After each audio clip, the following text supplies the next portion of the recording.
Junagadh cyber ફ્રોડના ગુનામાં પોરબંદરના હિરલબા જાડેજા અને તેમના 2 સાગરીતો સહિત 3 આરોપીઓની પોલીસે ધરપકડ કરીને આવતીકાલ એટલે કે બુધવારે સાંજે 4 વાગ્યા સુધીના રિમાન્ડ મંજૂર થયા છે અને એસઓજીએ 7 દિવસના રિમાન્ડ માંગ્યા હતા, પરંતુ કોર્ટે 1 દિવસના રિમાન્ડ મંજૂર કરીને આ અંગે તપાસની અધિકારી એસઓજી પીસી સરવૈયાએ જણાવ્યું કે પોરબંદરના હિરલબા જાડેજા તથા તેમના માણસોએ નૈતિક માવાણી, સચિન મહેતા, હિતેશ ઓડેદરા તેમજ તપાસમાં જે નામ ખુલે છે તેમણે સાયબર ફ્રોડ કર્યો છે. તેમણે જૂનાગઢ પ્રતાપ બરાડ, પારસ જોશી અને ભરત સુત્રેજાને પ્રલોભન આપીને તેમના નામે ખોટા દસ્તાવેજો, ખોટા બિલો બનાવી અને બોગસ પેઢી બનાવી હતી ને પેઢીના નામે સિક્કાઓ બનાવીને ત્રણેયની જાણ બહાર જીએસટી નંબર અને અન્ય સર્ટિફિકેટો કરાવીને અલગ અલગ બેન્કોમાં કરંટ એકાઉન્ટ ખોલાવી હતા અને બાદમાં કરંટ એકાઉન્ટ ત્રણેય પાસે બેંકના કોરા ચેકો તેમજ આરટીજીએસ ફોર્મમાં સહી કરાવી અને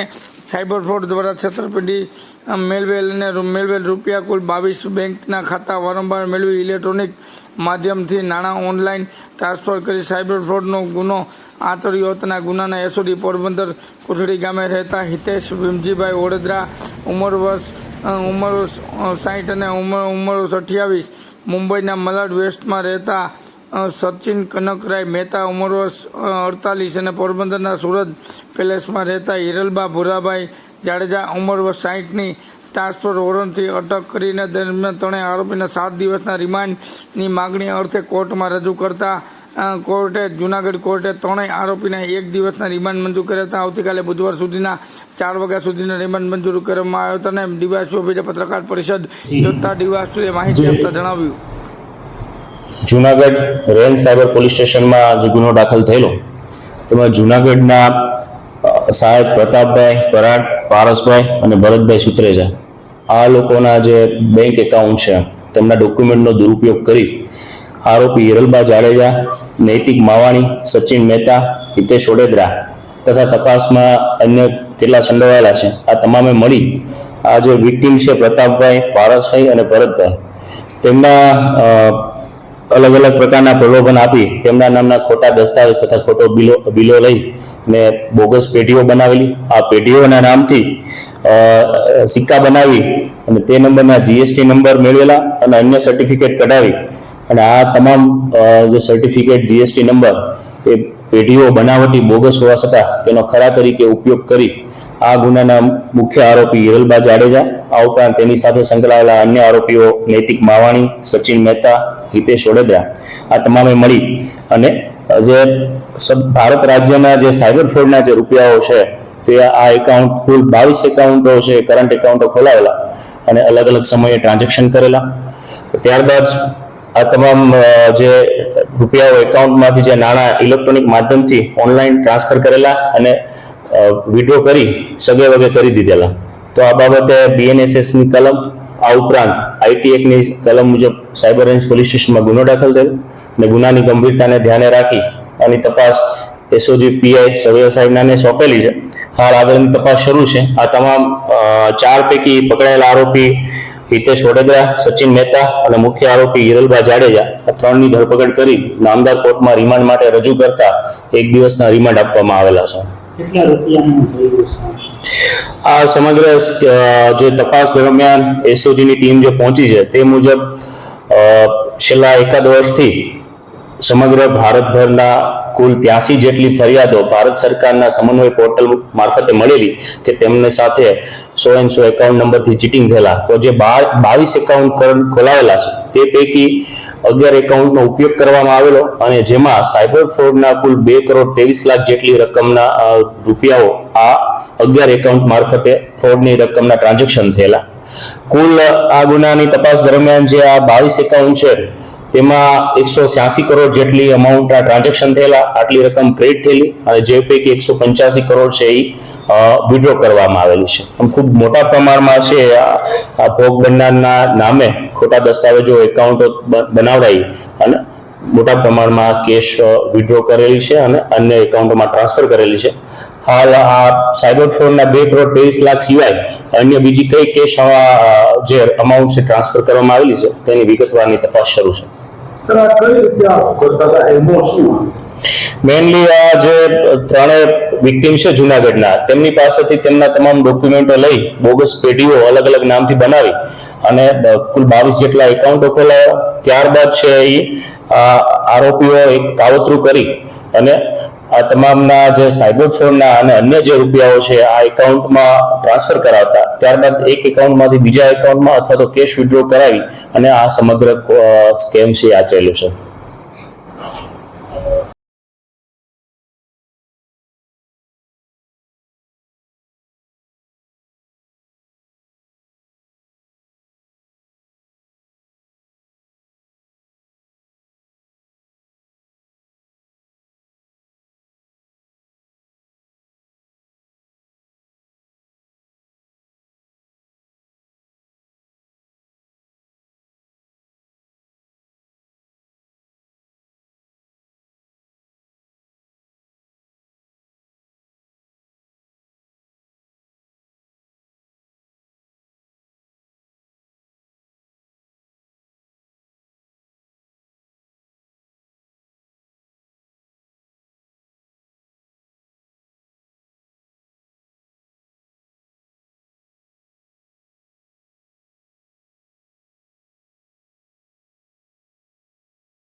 વિસાવદર વિધાનસભાની પેટા ચૂંટણીને આજે મોટા કોટલા ખાતે વડગામના ધારાસભ્ય અને પ્રદેશ કોંગ્રેસના કાર્યકારી પ્રમુખ જિજ્ઞેશભાઈ મેવાણીએ જાહેર સભા સંબોધી અને જેમાં પ્રદેશ પ્રમુખ શક્તિસિંહ ગોયલની ઉપસ્થિતિમાં વિધાનસભાના પેટા ચૂંટણીને લઈને કોંગ્રેસના નેતાઓ ભાજપ અને આમ આદમી પાર્ટી ઉપર આકરા પ્રહારો કર્યા હતા અને બંને પક્ષ વચ્ચે ભારતના સંવિધાનને નુકસાન કરીને પોતાની તાનાશાહી રૂપે સરકારી વ્યવસ્થા ઊભી કરવા માગે છે અને લોકોને જાકરો આપવા ઉપસ્થિત સૌ મતદારોને જિજ્ઞેશ મેવાણીએ શક્તિસિંહ ગોયલે વિનંતી કરીને મોટા કોટલા ખાતે જિજ્ઞેશ મેવાણીએ ચૂંટણી સભા યોજાઈ હતી અને વિસાવદર વિધાનસભા મત વિસ્તારમાં આવતા મોટા કોટલામાં આજે વડગામના ધારાસભ્ય પ્રદેશ કોંગ્રેસના કાર્યકારી પ્રમુખ જિજ્ઞેશ મેવાણી અને પ્રદેશ કોંગ્રેસના પ્રમુખ શક્તિસિંહ ગોયલની ઉપસ્થિતિમાં ચૂંટણી સભાનું આયોજન કરવામાં ચૂંટણી સભાના આયોજનમાં આમ આદમી પાર્ટીને આડે હાથ લીધી હતી અને જિજ્ઞેશ મેવાણીએ પહેલાં આમ આદમી પાર્ટીને ત્યારબાદ ભાજપને આડે હાથ લઈને તેમણે કહ્યું કે જ્યારે ગુજરાતમાં કોઈ અપ્રિય ઘટના ખાસ કરીને દલિત અને આદિવાસી સમાજના લોકો ઉપર થાય છે ત્યારે ભાજપ અને આમ આદમી પાર્ટીના નેતાઓ કાર્યકરો લાજ કાઢી બેઠા હોય છે અને આવી સ્થિતિની અંદર એકમાત્ર કોંગ્રેસ પક્ષના નેતાઓ રાહુલ ગાંધી સહિતના રાષ્ટ્રીય કોંગ્રેસ દ્વારા કચડાયેલા અને દબાયેલા વર્ગની ચિંતા કરે છે અને ત્યારે ચૂંટણીમાં આવા લોકોને ઓળખી અને કોંગ્રેસ પાર્ટીના ઉમેદવારના સમર્થનમાં મતદાન કરવાની સૌ લોકોને અપીલ કરી અને ભાજપ અને આમ આદમી પાર્ટીને આકરા પ્રહાર સાથે પડકાર ફેંક્યો હતો અને જિજ્ઞેશ મેવાણી આમ આદમી પાર્ટી અને ભાજપને મોટા કોટલા સભાથી પડકાર ફેંકતા જણાવ્યું કે ભાજપ અને આમ આદમી પાર્ટીના કોઈપણ કાર્યકર્તા ચૂંટણી લડતા પહેલાં ઉમેદવારો તેના રાષ્ટ્રીય નેતાઓ વિસાવદર વિધાનસભાના બેઠકમાં કોઈપણ ગામ પર દલિત પછાત શોષિત આદિવાસીઓ અને લઘુમતી પર થઈ રહેલા અત્યાચારો પર એક શબ્દ પણ બોલે આ પ્રકારની ચેલેન્જ જિજ્ઞેશ મેવાણીએ ભાજપ અને આમ આદમી પાર્ટીને આપી છે અને આજની સભામાં પ્રદેશ પ્રમુખ શક્તિસિંહ ગોયલ જય ભીમ જય હિન્દમાં નવા નારાઓ અને ઉદ્ઘોષ પણ કર્યો હતો અને જેનો ઉપસ્થિત સૌ નેતાએ પુનરોચ્ચાર કર્યો હતો.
કન્ટેન્ટ આપવામાં આવે એ વોટ્સઅપના માધ્યમથી, સોશિયલ મીડિયાના માધ્યમથી એનો વધારેમાં વધારે પ્રચાર અને પ્રસાર આપણે કરવાનો છે. અહીંયા આવતા પહેલા મેં પૂછ્યું કે જાતિ સમીકરણોમાં કેવી પરિસ્થિતિ છે, એટલે મને કીધું કે પાટીદાર સમાજની અહીંયા વસ્તી વધારે છે. તો મેં કહું પાટીદાર સમાજ એ સમૃદ્ધ સમાજ કા અમે બોલી તો વાંધો બોલો જય ભીમ. મારે વાત કરવા ઊભું નહોતું થવું.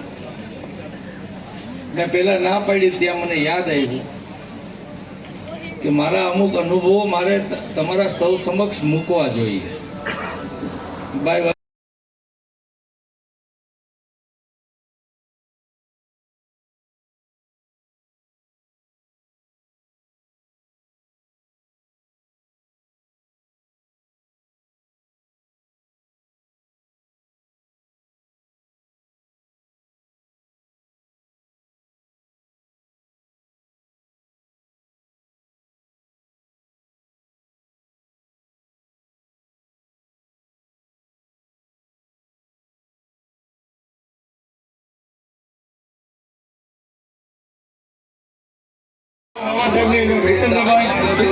ઉપસ્થિત વિનંતી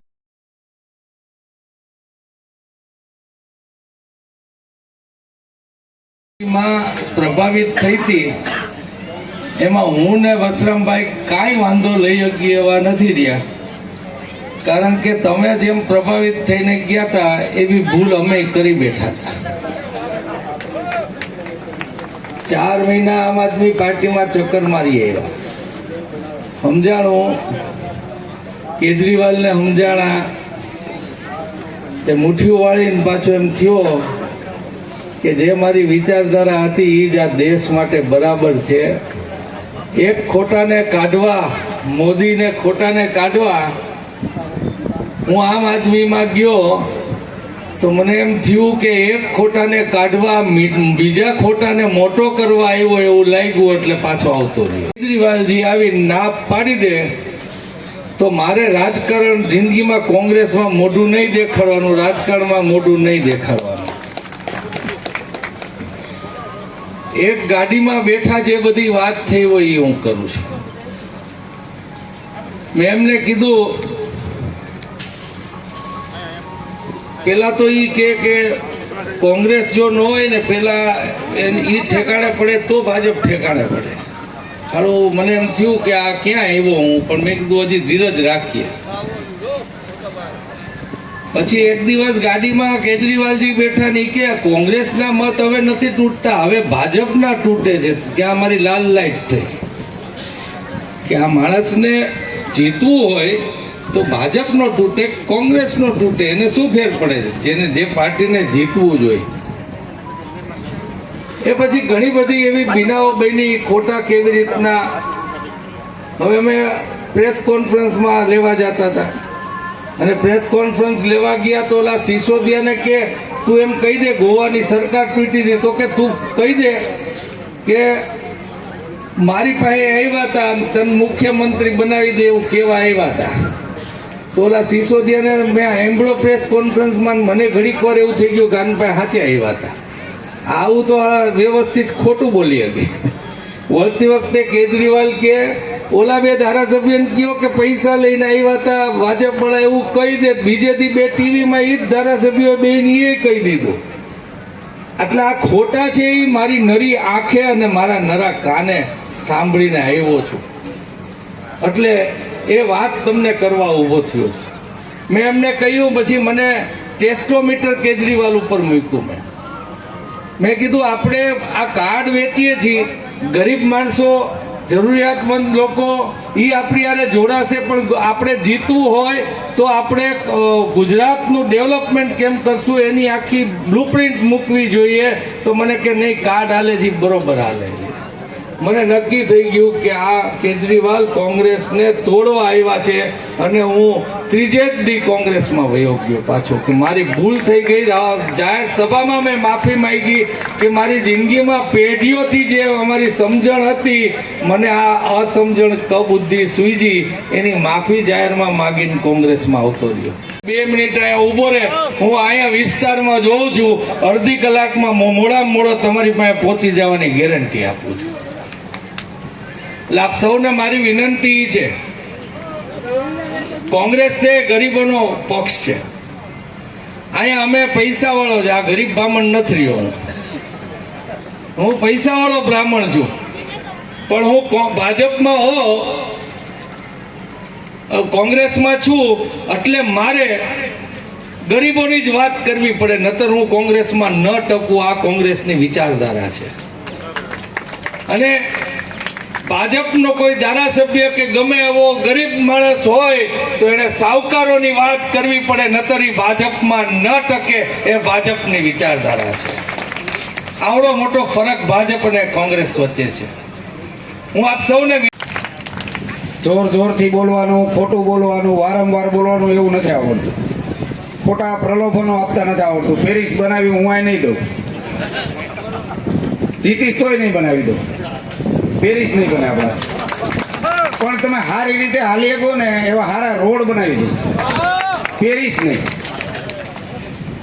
બીજી વાત, હું એક સામાન્ય પરિવારમાંથી આવું છું.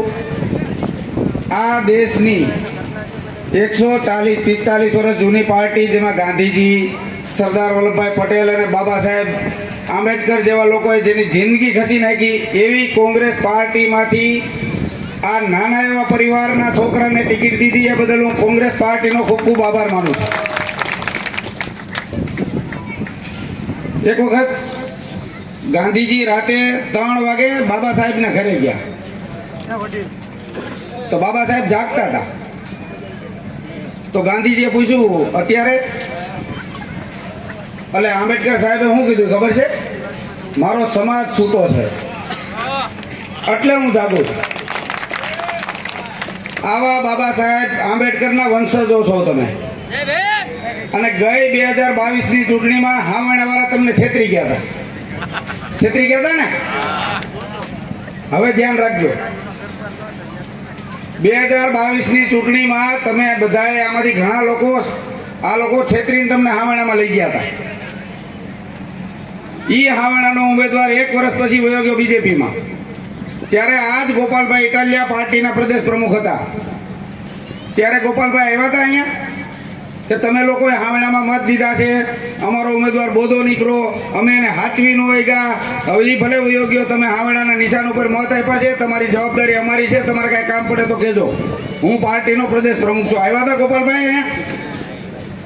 તો આ 40-45 દી થયા તમને છેતરવા આવ્યા છે. હવે એને ખબર પડી. ધ્યાન રાખજો મિત્રો આવા લોકોથી. કિરીટભાઈ પટેલ, હું હમણાં બાપુ ભલગામમાં એક મારી સભા હતી રાતની, એટલે હું ગયો ત્યાં બધા ઘણા બધા ભેગા થયા હતા. આપણે આમ હાથ કરીને તો ભડકે, એટલે મારે કેવું પડ્યું પકડીને કે હું કિરીટભાઈ નથી. આટલા તો ભડકે છે બાપુ, હાથ લાંબો કર. પછી બધાએ રામ રામ કીધા. આ કિરીટભાઈ પટેલ ધારાસભ્ય થઈ જાય તો આમાંથી કેટલા જણાને સીધો ફોન કરીએ કેમ છે? કોઈ હાથ ઊંચો કરો, કોઈ કરીએ કેમ હોય? એવો ધારાસભ્ય જોઈશ. ગોપાલભાઈ ઇટાલિયા જીતી જાય તો આ ગોપાલભાઈ રહે એવી ગેરંટી કોઈ આપે છે?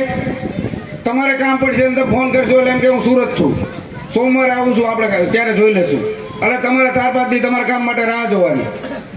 અને એ 4-5 દીમાં તમારે જેવા બીજા 200 જણાએ ફોન કર્યા હોય. ગોપાલભાઈ સોમવારે આવે ને તો બીજા 200 લાઈનમાં ઉભા હોય. આવો ધારાસભ્ય જોઈ છે કે ભેસાણની બજારમાં એક્ટિવા લઈને ગમે ત્યાં આમો બોલે એવો જોઈ છે? તમારે નક્કી કરવાનું. આમાં બેઠા ને એમાંથી લગભગ એક જણાએ 10-10, 20-20 વાર, 100 ચોરસ વાર પ્લોટ માટે અરજી કરી છે. સાંભળે તમારું કોઈ? ઘણાએ કરી છે.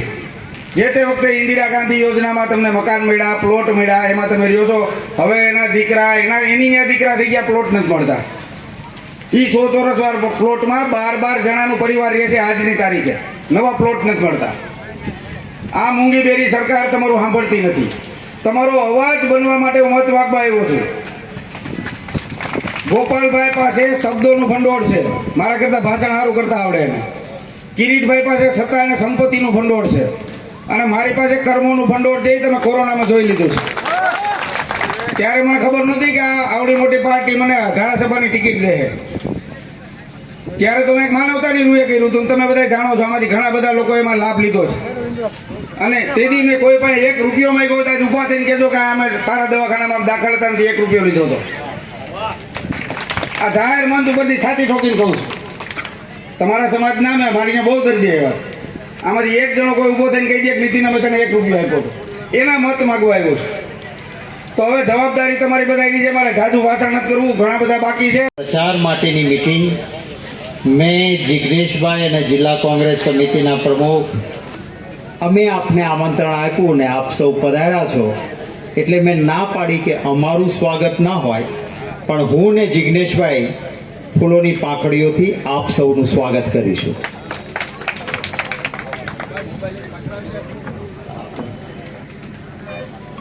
ઉમેદવાર પણ આવી જાવ તમે.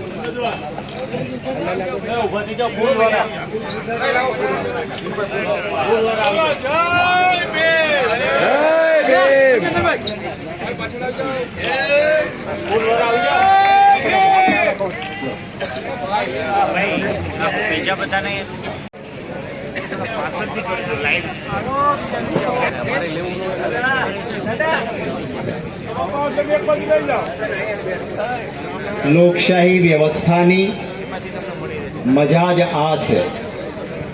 બાબા સાહેબ આંબેડકરની અધ્યક્ષતામાં જે બંધારણ બન્યું એની મજા જ આ છે કે કોઈ સત્તાના સિંહાસન પર બેઠનારો એ મોટો નથી, જનતા જનાર્દન મોટી છે. આપ સૌ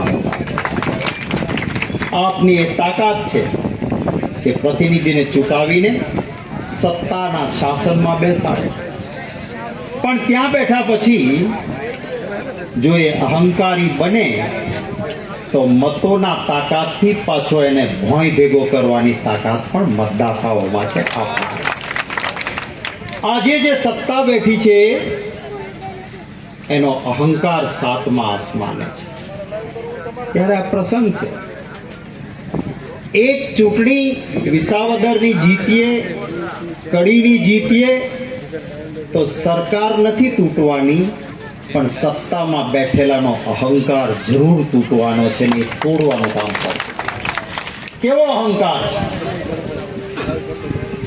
જ્યારે કોઈ ગરીબના ઝૂંપડામાં કે કોઈ સામાન્ય વ્યક્તિને તકલીફ પડે તો આપણું બંધારણ ઘડાયું એની ભાવના એ હતી કે ગરીબના ઝૂંપડામાં કોઈને તકલીફ પડે તો સત્તાના સિંહાસનમાં બેઠેલાની આંખમાં આંસુ આવવું જોઈએ, ન્યાયના પક્ષે ઉભા રહેવા જોઈએ, અન્યાય કરતારા ને છાવરનારા ના હોવા જોઈએ.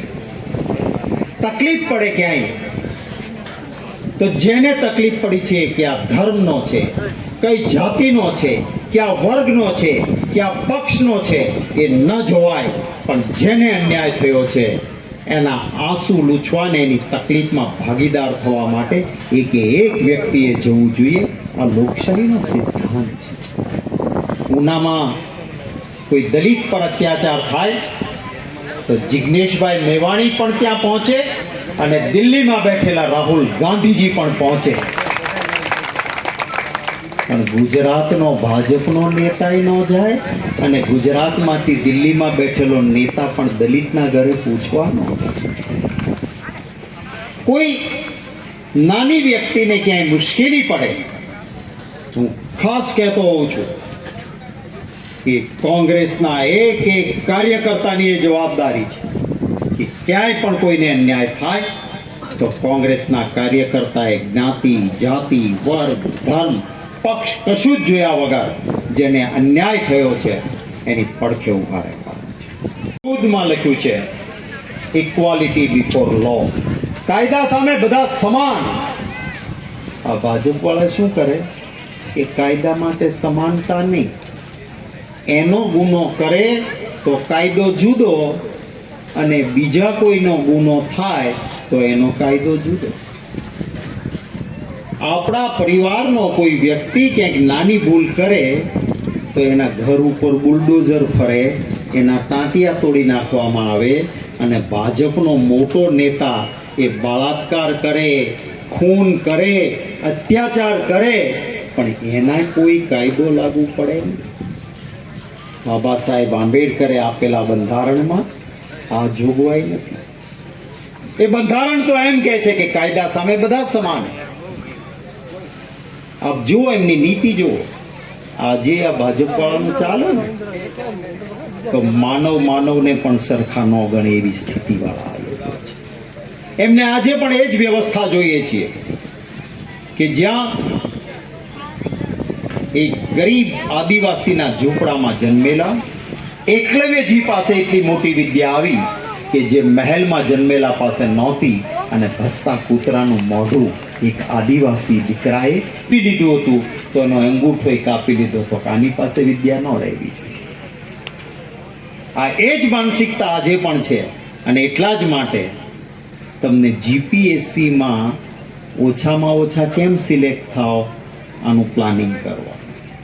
એ કોંગ્રેસની સરકાર હતી જેણે નિર્ણય કર્યો કે કોઈ દલિત, કોઈ બક્ષીપંચ, કોઈ આદિવાસીનો દીકરો એક કાયમી ખેત મજૂર રહે એમ નહીં, એને સાંથણીમાં જમીન મળતી અને ખેત મજદૂરમાંથી ખેડૂત બનતો હતું ને. આવું સાંથણીમાં મળતી ને જમીન, અને ખેત મજદૂરમાંથી એ ખેડૂત બનતા હતા. કેટલાય દલિત ભાઈઓના, મારા માવજીભાઈ બેઠા છે શિવરો, આવા અનેક કિસ્સાઓના જાણકાર લોકો અહીંયા બેઠા છે કે ખેત મજદૂરમાંથી ખેડૂત બન્યા.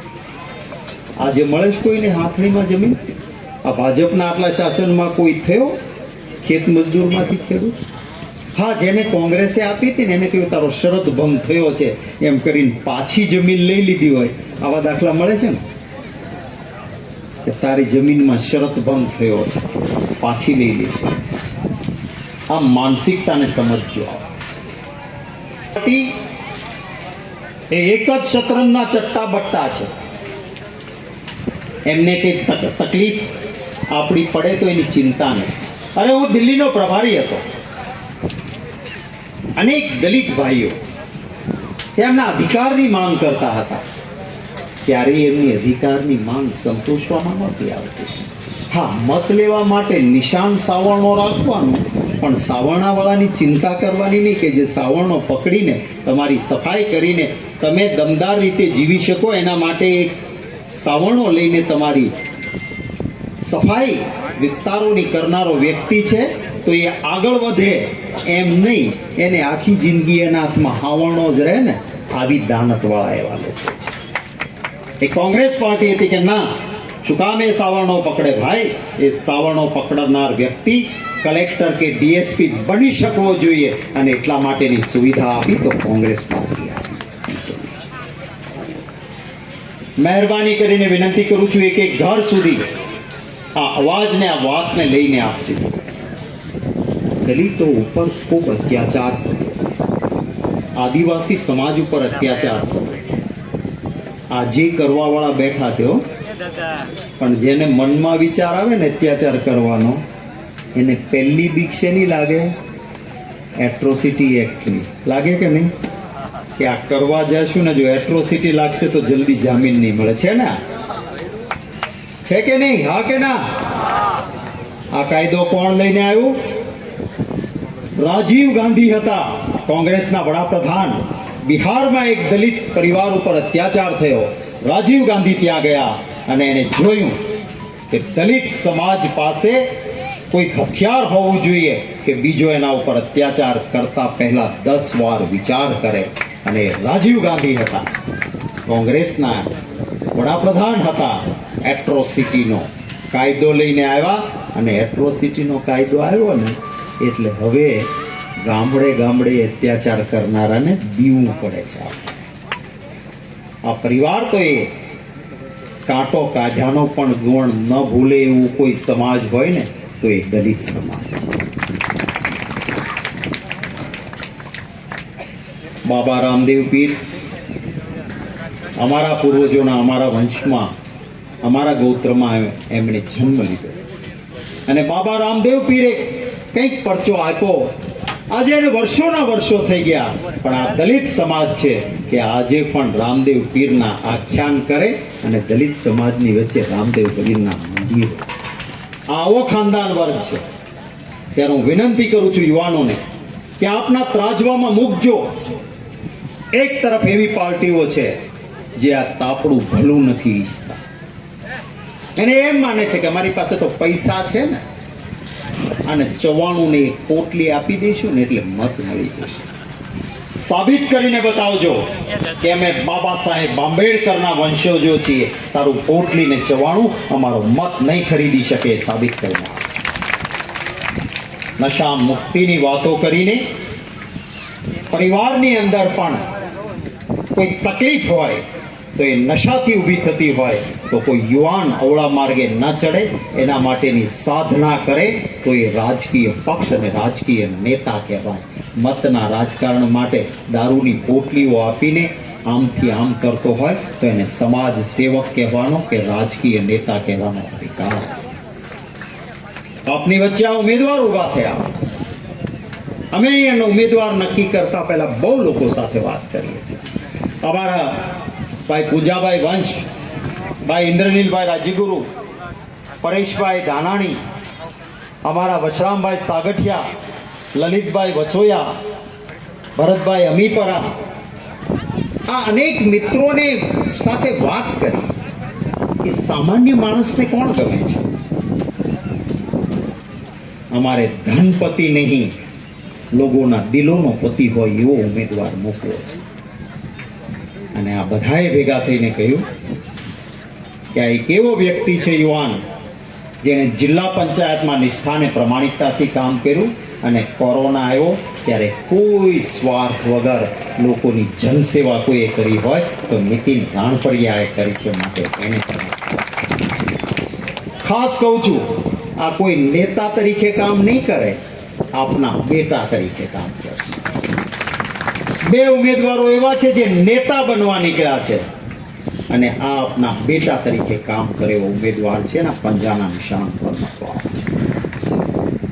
બે બહારના છે અને એક આપણો છે. આ આપણો છે ને ઓલા બહારવાળા છે. ખાસ વિનંતી કરું છું, મદદરૂપ બનજો. અનેક કાવા દાવા આવશે, અનેક પ્રકારના હથગંડાઓ આવશે. મનની મક્કમતાથી આપણા મતનો ઉપયોગ કરીને કાંઈ આમ તેમ વિચાર્યા વગર પંજાના નિશાન ઉપર મતો આપજો વિનંતી કરવા આવ્યો. અમારા એસસી સેલના ચેરમેન ભાઈ પીઠડિયા આખા ગુજરાતમાં ક્યાંય તકલીફ હોય તો જઈને ઊભો રહેનારો માણસ છે. આજે આપની વચ્ચે આવી ભાઈ જિગ્નેશભાઈ ક્યાંય પણ તકલીફ હોય અડધી રાતનો હુંકારો છે. આજે આપની વચ્ચે આવ્યા છે. કોંગ્રેસ પક્ષના અમારા કાર્યકારી અધ્યક્ષ છે, મારા સાથી છે. કેટલાક લોકો કોશિશ કરતા હતા કંઈક ડખો છે. અરે ભાઈ ડખો નથી, આ ઘરનો મામલો છે, તમારે પડવાની જરૂર નથી. અમારે ત્યાં આંતરિક લોકશાહી છે, વાત કરવાનો અધિકાર છે ભાઈ, પણ બેસીને એનો ઉકેલ શોધવતા પણ અમને આવડે છે કારણ કે અમે પરિવારના સભ્યો છીએ. સમાજ સેવા માટે ક્યારેય પણ સ્વાર્થનું સમીકરણ ન હોઈ શકે. અહીં ખૂબ બધા નેતાઓ સ્ટેજ ઉપર બેઠા છે. મારા સાથે વર્ષો સુધી ધારાસભ્ય રહ્યા હોય એવા આગેવાનો છે, જિલ્લા પંચાયત, તાલુકા પંચાયતના ચૂંટાયેલા પ્રતિનિધિઓ છે, આપણા એઆઈસીસીના સેક્રેટરી, મધ્યપ્રદેશના ધારાસભ્ય, અને એ પણ એકદમ એવા સમાજમાંથી આદિવાસી સમાજ, દલિત સમાજ એની વચ્ચે સતત કામ કરતા ભૂપેન્દ્ર મરાવીજી છે. હમણાં જ આપણે ભાઈને ઇન્દ્રનીલભાઈને સાંભળ્યા. માણસ દિલથી બોલે છે અને દંભ નથી કરતો, એટલે એને કેટલીક વાતો કરી પણ કરી. આપ સૌને વિનંતી કરું છું, જિગ્નેશભાઈ વિસ્તારથી બોલી શકે, લાંબી વાતો કરવી નથી. અમારા એના અડધી રાતનો હોકારો જુનાગઢ જિલ્લાના પૂજાભાઈ વંશથી લઈને અને 10,000ની મલાઈ ખાય આવા લોકોને ઓળખવાની જરૂર છે. તો આપ સૌને વિનંતી છે, પંજાના નિશાન પર મતો આપજો ને અપાવજો. આ કોંગ્રેસ પાર્ટી છે જે હંમેશા તમામ વર્ગ, ધર્મ, જ્ઞાતિને સાથે લઈને ચાલે છે. આ ભાજપ વાળાને એક વખત કહેજો કે ખાલી એક દિવસ માટે RSS ના પ્રમુખ દલિતને બનાવે છે? એક દિવસ માટે બનાવો એમ કેજો, બનાવશે?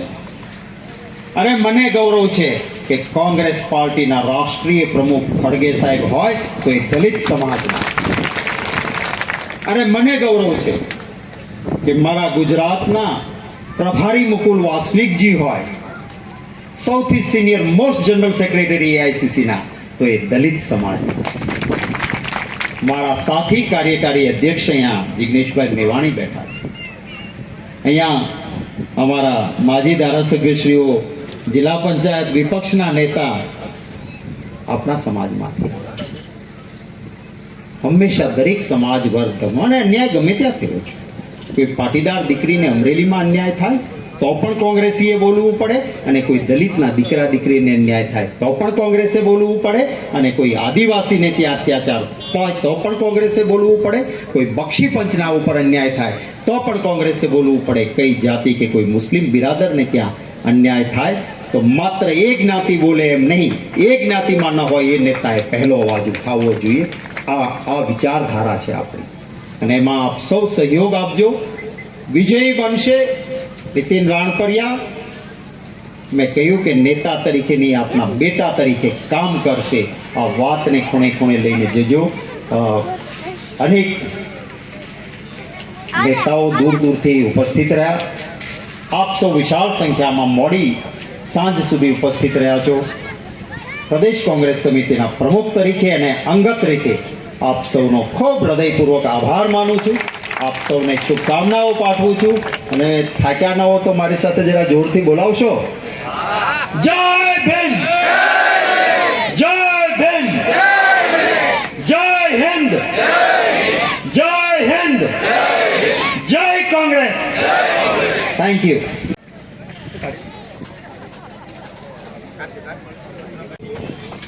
દરેકનું સમયની મર્યાદાના કારણે નામ ન લઈ શકું તો માફ કરજો.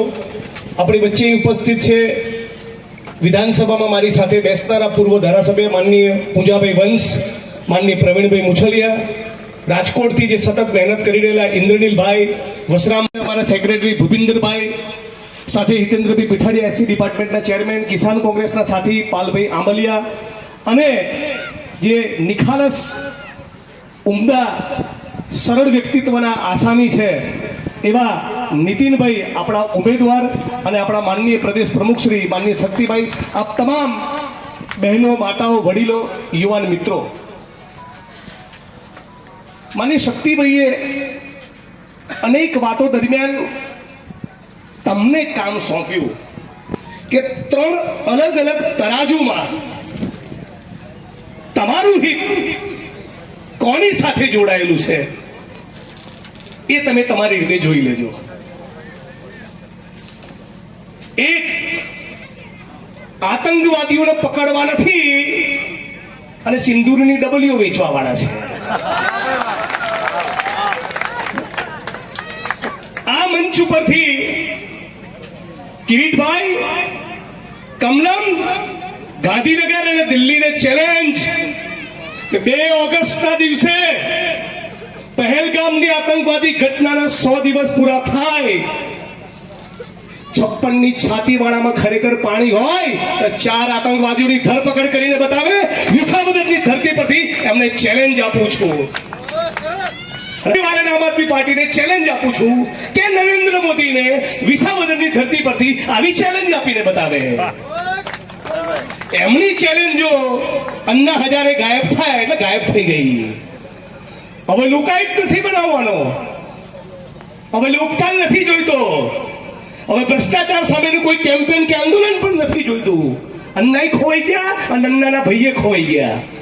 તો આજે હમણાં દિલ્હીના એક અગ્રણી સાથે વાત થઈ. શું પરિસ્થિતિ છે તો મને કહ્યું, ઉત્તર દિલ્હી, પૂર્વ દિલ્હી, પશ્ચિમ દિલ્હી, સેન્ટ્રલ દિલ્હી, કોઈ પણ દિલ્હીના ખૂણેથી પૂરી જવાબદારી સાથે કહું છું, પાણીના 100 સેમ્પલ લો, 91 થી 93 સેમ્પલ ફેલ, પીવા લાયક નથી. આમનો વિકાસ છે. કેટલા 100 માંથી 91 થી 93 સેમ્પલો ફેલ. ફેફસા સડી જાય, કેન્સરનો રોગ થાય, અસાધ્ય બીમારી થાય, એટલું ભયંકર ભ્રષ્ટાચારના કારણે થયેલું પોલ્યુશન છે આજે દિલ્હીમાં. આ ક્ષણની વાત કરું છું, કોઈ પણ દિલ્હીવાસીને પૂછી લો. એ જ પ્રમાણે મોહલ્લા ક્લિનિકની બહુ વાત કરી. હવે વિસાવદરની આમ જનતાને ખબર ના હોય અને ટીવીના 4 સ્લોટ ખરીદી લેવાથી, સોશિયલ મીડિયામાં નરેન્દ્રભાઈની સ્ટાઇલમાં મજબૂત કેમ્પેન કરવાથી આપણા ગામડા બધી કોઈને લાગે, પણ હકીકત એ છે 450-500 જેટલી કોંગ્રેસની સરકારે દિલ્હીમાં બનાવેલી ડિસ્પેન્સરીઝમાંથી 200 કરી નાખી બંધ. અને અત્યારના મોહલ્લા ક્લિનિકમાં ફરી જવાબદારીપૂર્વક કહું છું, મને ખોટો પાડીને બતાવે, કોરોનાના સમયે માનની શક્તિભાઈ એક મોહલ્લા ક્લિનિકમાં વેક્સિનેશન નહોતું થઈ શકતું, એકમાં. આ એમનો વિકાસ છે. કેટલી સરકારી સ્કૂલો બનાવી? 9. એટલે આ કેવી સ્પર્ધા છે? આંગણવાડી બનાવી એની જોડે સ્પર્ધા કરવા નીકળ્યા છે જેણે IIT ના IIM બનાવ્યા છે, જેણે ઇસરોને PRL બનાવ્યા છે, જેણે સેપ્ટ અને NID બનાવ્યા છે, જેણે IRMA બનાવી છે, જેણે આખા દેશમાં એજ્યુકેશનનો પાયો નાખ્યો છે, એની જોડે એ સ્પર્ધા કરવા નીકળ્યા છે જેણે 4 આંગણવાડી બનાવી છે.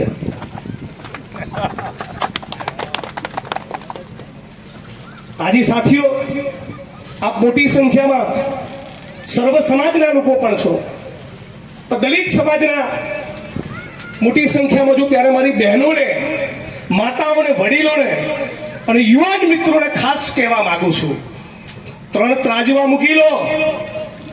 કાજળ કાળી અંધારી રાતે તમારો આ દીકરો જિગ્નેશ મેવાણી આવીને ઉભો રહેશે.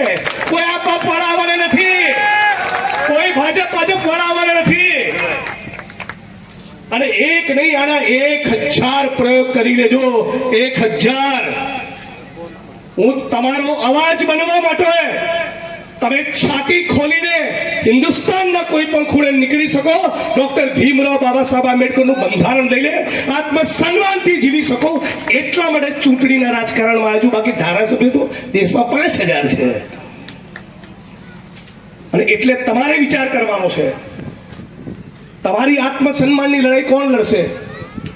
આજે શક્તિભાઈએ કીધું, અમરેલીની ઘટનામાં પીડિતોની પરિવારની મુલાકાતે ગયા. જિગ્નેશભાઈએ પીડિત પરિવાર માટે 72 કલાક બેઠા. એક ફરક્યો છે આમ આદમી પાર્ટીનો માણસ, ફરક્યો છે ભાજપમાંથી કોઈ?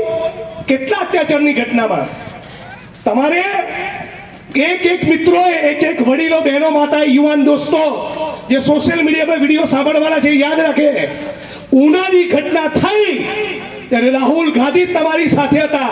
આ રાહુલ ગાંધીને તમે યાદ રાખજો.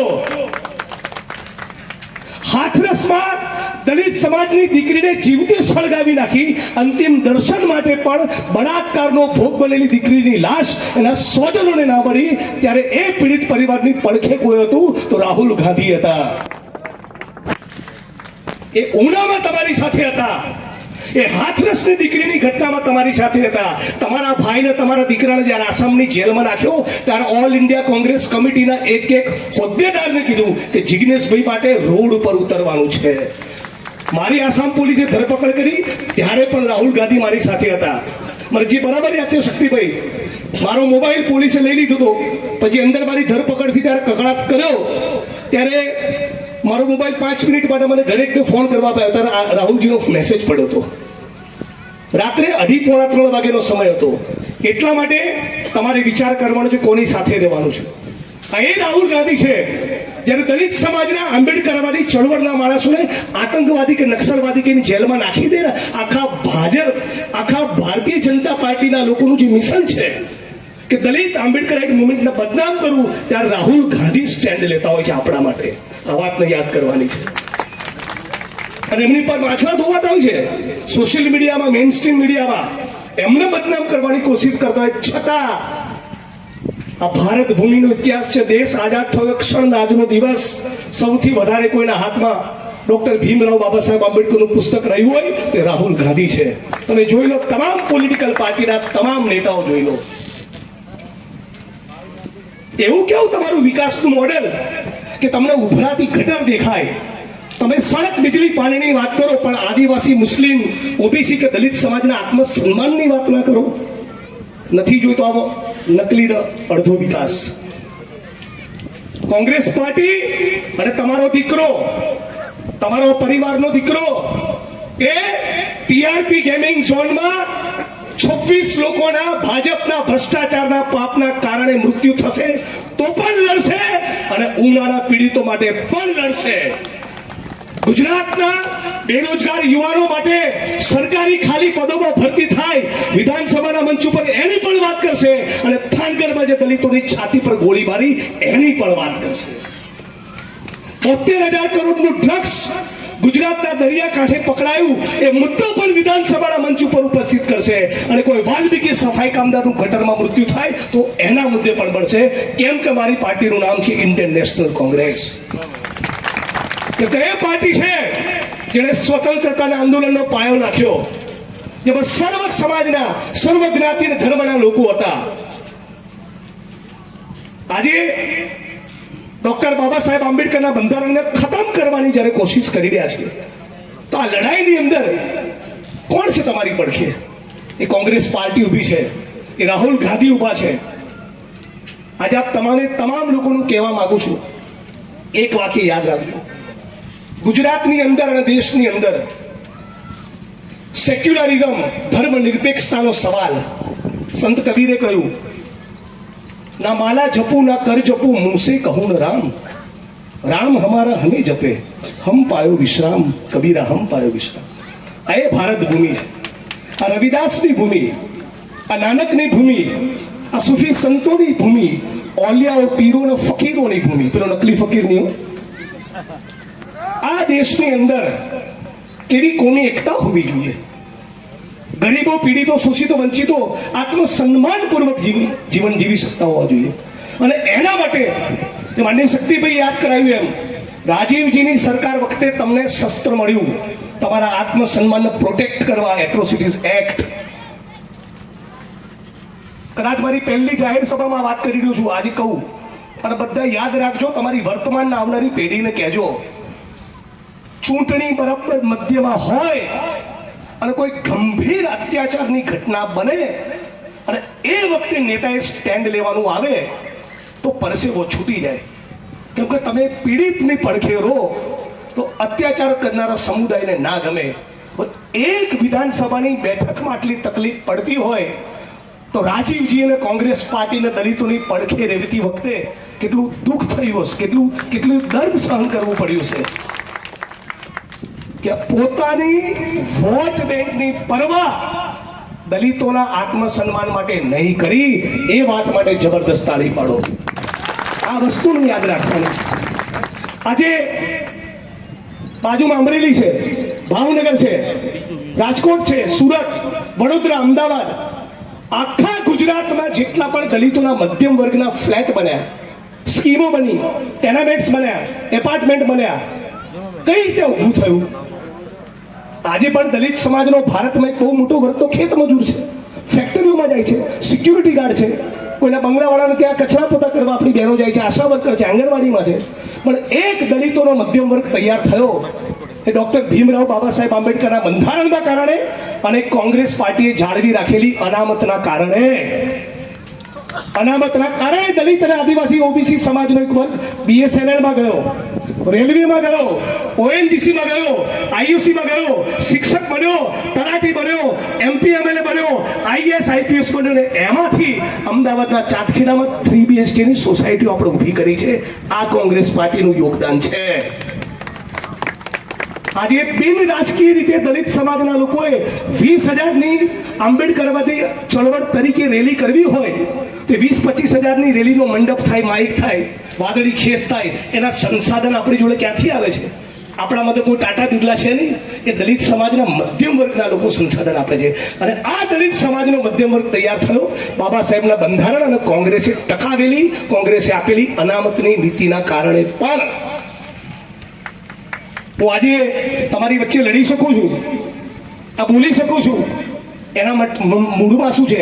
શિક્ષણ. અને શિક્ષણ કદાચ એટલા માટે હું પામી શક્યો કે મારી મમ્મી BSNLમાં નોકરી કરી 39 વર્ષ, 19 વર્ષની ઉંમરે મારી મમ્મીને નોકરી મળી. આના મૂળમાં પણ અનામત છે, એના મૂળમાં પણ ક્યાંક કોંગ્રેસ પાર્ટી છે, એના મૂળમાં પણ ક્યાંક ડૉક્ટર બાબા સાહેબ આંબેડકરનું બંધારણ છે. અને હવે આટલું મોટું 70 વર્ષનું કોન્ટ્રીબ્યુશન યોગદાન હોય અને અચાનક કોઈ પાર્ટી આવીને તમને ફોસલાવાની કોશિશ કરે તો અડધી રાતે તમારો આ થઈ જાય ને ઊભું રહે છે. જે આટલું 70 વર્ષનું યોગદાન છે, તમે એની શું કદર કરી? એટલે તમારી પણ જવાબદારી બને છે આવા નિખાલસ વ્યક્તિત્વને જીતાડવાની. ફક્ત તમારા વોટ નહીં, તમારા પરિવારજનોના વોટ નહીં, તમારા આડોશ પાડોશમાં વિસાવદરના ખૂણે ખાંચડેથી એમને કહો કોણ છે નીતિનભાઈ, તમારા ઘરનો માણસ, તમારા ઘરમાં રહેનારો, તમારા ઘરનું દર્દ સમજનારો તમારા જ ઘરમાં રહેશે આ જીવન. એક બે મિત્રો સાથે વાત કરી. કોરોનાના સમયમાં ચૂંટણીના રાજકારણની કોઈ જ લાલસા વગર આખા વિસાવદરની ધરતી પર કોઈ માણસે રાત દિવસ એક કર્યા હોય, એક જ નામ છે નીતિનભાઈ રાણપુરિયા. અને એટલા માટે આપણા બધાની ફરજ બને છે, આપણા એક એક માણસની જવાબદારી બને છે. વિધાનસભામાં અમને પણ આવા સાથીઓની જરૂર છે, એટલા માટે હું અમને પ્રચારમાં આવ્યો છું. આવું સાલસ નિખાલસ વ્યક્તિત્વ, વિસાવદરની ધરતી, એ વિસાવદરની ધરતી, એની સાથે એમનો અંગત લગાવ છે. આ માટીમાંથી નીકળેલો માણસ છે, એમના માટે વિસાવદર એ ચૂંટણીના રાજકારણનો અખાડો નથી. આ માણસ માટે તો નહીં જ. અને હું કન્વિન્સ ના હોઉં ને કે ખરેખર આવો માણસ ના હોય તો આવું ન બી બોલું. મારો આત્મા જાણે છે કે આ નિખાલસ માણસ છે, એની જોડે સચ્ચાઈ છે, નિષ્ઠા છે, છેલ્લામાં છેલ્લો માણસની વેદનાને વાચા આપશે. એટલા માટે તમારી વચ્ચે આવીને ઊભો છું. એક પ્રચાર એવો હોય કે પાર્ટીની નોકરી માટે કરવો પડે, અને એક પ્રચાર એવો જેમાં તમારા આત્મામાંથી અવાજ આવે. મારો આત્મા કહે છે કે આ માણસ જીતવો જોઈએ. દલિત સમાજ, OBC સમાજ, આદિવાસી સમાજ, ગુજરાત મારા દેશમાં BNT મુસ્લિમ સમાજ સાથે એનો સરવાળો કરીએ માનની પૂંજાભાઈ તો 80-85% આબાદી થાય. આ 80-85% સત્તા સંપત્તિના ગણિતમાં ક્યાં ઊભો છે? એના માટે થવી જોઈએ જાતિ જનગણના. સાંભળે છે અરવિંદ કેજરીવાલ એક શબ્દ વિશે બોલતા? અને એક દિવસ ખાલી ગયો જ્યારે રાહુલ ગાંધી ના બોલ્યા હોય. નરેન્દ્ર મોદી એટલે ઘમંડનો પર્યાય. એ ઘમંડના પર્યાય પણ ઝૂકવું પડ્યું રાહુલજી સામે અને કહેવું પડ્યું કે જાતિ જનગણના કરાવીશું. શું ફાયદો જાતિ જનગણના થાય તો? જાતિ જનગણનાનો ફાયદો એ કે ખબર તો પડે ભારત ભૂમિની જમીનો કોની પાસે છે. જાતિ જનગણના થાય તો ખબર પડે કે SC, ST, OBC, minority, DNT સમુદાયના કેટલા માણસો ચીફ સેક્રેટરીના પદ સુધી પહોંચે છે, કેટલા માણસો ન્યાયતંત્રમાં પહોંચે છે, કેટલા લોકોને ટેન્ડર મળે છે, કેટલાક લોકોને સંસાધનો છે નથી. અત્યારે તો શું થયું છે? RSS અને ભાજપના 15% લોકો આખી કેક ખાય છે અને આપણને 85%ને પેલી કેક ઉપરની તૂટી ફૂટી આપી છે. આ ગણિત બદલવું હોય તો કોંગ્રેસ પાર્ટી અમારી સાથે અને રાહુલજી જાતે ઉભા રહો. તમને ગેરંટી આપીએ છીએ આપણા જીવતે જીવ કંઈક તો આનું ગણિત બદલીને બતાવીશું. એની ગેરંટી આપવા તમને આવ્યો છું. મને ઘણીવાર સવાલ થાય મારા પોતાના માટે કે કોઈ પણ જ્ઞાતિ કે ધર્મને વ્યક્તિ પર અત્યાચાર થયો હોય, અન્યાય થયો હોય, રેપ થયો હોય, કોઈને ઘરો સળગાવી નાખ્યા હોય, કોઈનું ખૂન થયું હોય તો જે પાર્ટીના માણસો મૌન રહે, જેને કોઈ દિવસ આમ આદમી પાર્ટી અને BJPને લેવા દેવાની કોઈ દિવસ, તો આપણા આત્મસન્માનની કોઈ વેલ્યુ નથી. પછી આ લોકો શું કરશે? ચાલાકી 14મી એપ્રિલે વાદળી રંગનો જબ્બો સિલાવશે અને વાદળી ખેસ નાખશે અને તમારા મારા કરતાં પણ સુંદર 1.5 મિનિટની બાબા સાહેબ આંબેડકર વિશે સ્પીચ આપીને એની ક્લિપને સોશિયલ મીડિયામાં વાયરલ કરાવશે. આ વાતના ઝાંસામાં આવતા નહીં. જય ભીમ બોલનારા બધા તમારા થવાના નથી. આ સમજી લેજો. જય ભીમ બોલવાની સાથોસાથ બંધારણને લાગુ કરવાની વાત કરશો, દલિતોના આત્મસન્માનની લડાઈ લડશો, જાતિ જનગણનાની વાત કરશો, એ કોંગ્રેસ પાર્ટી અત્યારે કરી રહી છે. આપ તમામ લોકો સમજદાર છો. આપ તમામ લોકોને વિનંતી કરું છું કે નીતિનભાઈ એ મારા ભાઈ છે અને એમણે લાંબુ વાત ન કરી, એમણે લાંબુ કોઈ ભાષણ ના કરી, બોલ બચ્ચન નથી ને, સરળ માણસ છે. આવા સરળ માણસને તમે જીતાડો, બદલામાં હું તમને ગેરંટી આપું છું, દરેક વખતે કદાચ સત્ય બને કે ના બને, પણ બને ત્યાં સુધી તમારી વચ્ચે આવીને ઊભો રહીશ, એટલી વાતની તમને ગેરંટી આપું છું. આપ તમામ લોકો મોડી રાત સુધી ઉપસ્થિત રહ્યા છો. મારી વાણીને વિરામ આપતા પહેલા છેલ્લે એક વાત કહું કે 23 વર્ષની ઉંમર હતી ભગતસિંહની, ત્યારે બલિદાન આપ્યું. 12-15 વર્ષની જેલો ગાંધી અને સરદારને થઈ. વર્ષો 1-2 બધા ઓછવણી શકે.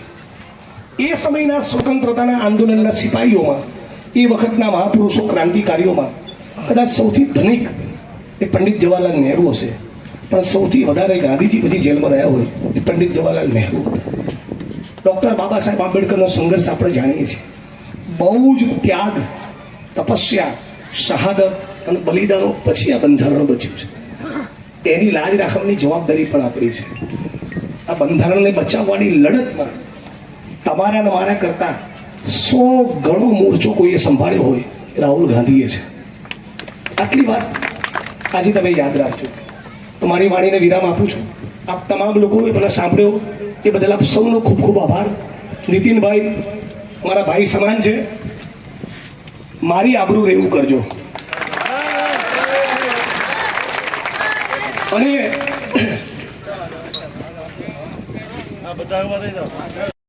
સમગ્ર વિસાવદરના દલિત, ઓબીસી, મુસ્લિમ, કિસાન, મજદૂર, બેરોજગાર યુવાન, ફિક્સ પગાર, આઉટસોર્સિંગ કોન્ટ્રાક્ટના કર્મચારીઓ તમામને કહું છું, એક એક દિવસ તમારો અવાજ બન્યો છું. મારી વાણીમાં તમને આજે વિસાવદરની ચૂંટણીમાં માનનીય શક્તિભાઈ પ્રદેશનું નેતૃત્વ અને અમે સૌ અહીંયા કાર્યક્રમમાં ઉપસ્થિત રહ્યા. મોટી સંખ્યામાં દલિત વંચિત સમુદાયના લોકો ઉપસ્થિત હતા.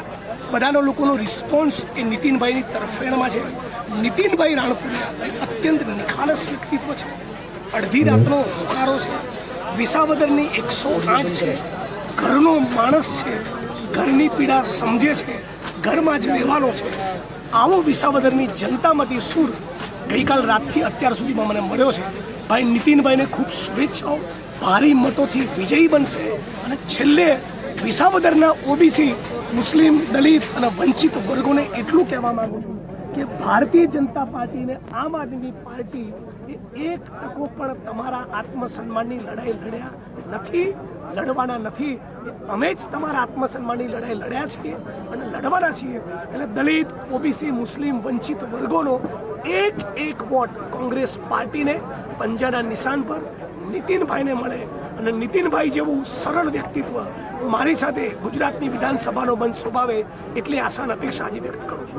ખાસ કરીને તમારી હરીફાઈ છે આપ પાર્ટી સાથે છે, ભાજપ સાથે છે? ભારતીય જનતા પાર્ટીના આપ મોટું રિચાર્જ ને છોટા રિચાર્જ બંને સાથે, પણ નીતિનભાઈ ઉભરીને આવશે. એમનું નિખાલસ વ્યક્તિત્વ એ ઉભરીને આવશે. તમે ભાજપ અને આમ આદમી પાર્ટીની ચેલેન્જ આપી, શા માટે ચેલેન્જ આપવી પડી? લક્ષણોના કારણે ચેલેન્જ આપવી પડી. કેશુભાઈની ભૂમિ પર ભાજપ અને આમ ભારતીય જનતા પાર્ટી અને આમ આદમી પાર્ટી એક જ છે. અનામત વિરોધી એક જમાનામાં બહુ કેમ્પેનો ચલાવેલી છે. તેમણે બાબા સાહેબના બંધારણ સાથે કોઈ લગાવ નથી. દિલ્હીની સડકો પર બંધારણની કોપીને સળગાવી ત્યારે પણ બીજેપી અને આમ આદમી પાર્ટી ચૂપ હતા. અનેક અત્યાચાર આદિવાસી, ઓબીસી, દલિત, મુસ્લિમ સમુદાય ઉપર થાય ત્યારે અમે જ જઈને ઉભા રહે છે. કોઈ આપ વાળો, કોઈ ભાજપ વાળો આપતો નથી. નીતિનભાઈ જેવા સરળ વ્યક્તિત્વ આ ચૂંટણી જીતે તો હું પણ ખૂબ રાજી થઈશ. ખાસ કરીને એક ચિત્ર આવ્યું છે કે આપ અને ભાજપનું ગઠબંધન હોય એવું લાગે છે. બંને પાર્ટીઓ એકબીજા ખાલી આપ ઉપર જ પ્રહાર થાય છે. સર, બંને એક જ છે. ભારતીય જનતા પાર્ટી, આમ આદમી પાર્ટી બંને એક જ છે. કોંગ્રેસ પાર્ટી જ એ સેક્યુલર, ધર્મનિરપેક્ષ, સમાજવાદી લોકતંત્રમાં માને છે અને સ્વતંત્રતાના આંદોલનનો પાયો કોંગ્રેસ પાર્ટી નાખ્યો છે. આજ બહેતર ગુજરાત અને બહેતર ભારત બનાવશે. Thank you sir. મારા વહાલા મતદાતાઓનો, નગરજનોનો, અહીંના નાગરિકોનો આભાર માનું છું કે કોંગ્રેસ પક્ષના ઉમેદવારને અને અમને ખૂબ પ્રેમ, સહયોગ અને સમર્થન આપ્યું છે. આજે અમારી એક જનસભા દલિત સમાજ મહાસંમેલન અમારા સાથી કાર્યકારી અધ્યક્ષ ભાઈ જિગ્નેશભાઈ મેવાણી અને સાથીઓ સાથે અહીંયા રાખેલું હતું. એમાં ખૂબ મોટી સંખ્યામાં મોડી સાંજ સુધી બધા ઉપસ્થિત રહીને એમને સમર્થન આપ્યું છે.